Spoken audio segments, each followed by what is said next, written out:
Chapter 28. Only Charlie Left. "Which room shall it be next?" said Mr. Wonka as he turned away and darted into the lift. "Come on, hurry up, we must get going." "And how many children are there left now?" Charlie looked at Grandpa Joe and Grandpa looked back at Charlie. "But Mr. Wonka," Grandpa Joe called after him, "there's only Charlie left now." Mr. Wonka swung round and stared at Charlie. There was a silence. Charlie stood there holding tightly onto Grandpa Joe's hand. "You mean you're the only one left?" Mr. Wonka said, pretending to be surprised. "Why, yes," whispered Charlie, "yes." Mr. Wonka suddenly exploded with excitement. "But my dear boy," he cried out, "that means you've won!" He rushed out of the lift and started shaking Charlie's hand so furiously it nearly fell off. "Oh, I do congratulate you," he cried. "I really do. I'm absolutely delighted. I couldn't be better. How wonderful this is. I had a hunch, right from the beginning that it was going to be you. Well done, Charlie. Well done. This is terrific." There you go, look.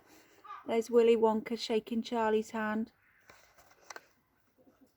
"The fun is really going to start now. But we mustn't dally. There's even less time to lose now than there was before. We have an enormous number of things to do before the day is out. Just think of the arrangements that have to be made and the people we have to fetch. But luckily for us, we have the great glass lift to speed things up. Jump in, my dear Charlie, jump in. You too, Grandpa Joe, sir." No, after you. That's the way. Now then, this time I shall choose the button we're going to press."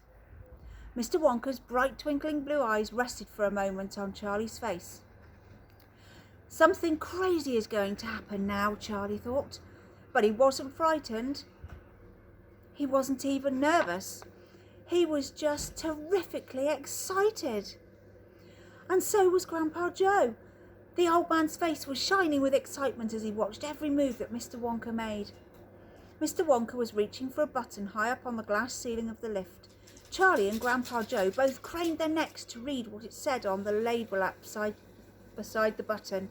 It said, "Up and Out." "Up and out," thought Charlie. "What sort of a room is that?" Mr. Wonka pressed the button. The glass doors closed. "Hold on," cried Mr. Wonka. Then, wham! The lift shot up like a rocket. "Yippee!" shouted Grandpa Joe. Charlie was clinging to Grandpa Joe's legs and Mr. Wonka was holding on to a strap from the ceiling. And up they went, up, straight up this time, with no twisting or turning. And Charlie could hear the whistling of the air outside the lift as it went faster and faster. "Yippee!" shouted Grandpa Joe. "Yippee! Here we go!" "Faster!" cried Mr. Wonka, banging the wall of the lift with his hands. "Faster, faster! If we don't go any faster than this, we shall never get through." "Through what?" said Grandpa Joe. "What have we got to get through?" "Aha!" cried Mr. Wonka. "You wait and see. I've been longing to press this button for years, but I've never done it until now. I was tempted many times. Oh, yes, I was so tempted. But I couldn't bear the thought of making a great big hole in the roof of the factory. Here we go, boys, up and out." "But you don't mean," shouted Grandpa Joe, "you really don't mean that this lift—" "Oh, yes, I do," answered Mr. Wonka. "You wait and see. Up and out."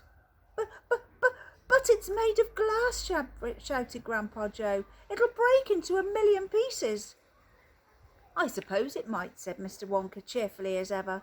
"But it's pretty thick glass all the same." The lift rushed on and going up and up and up and up, faster and faster.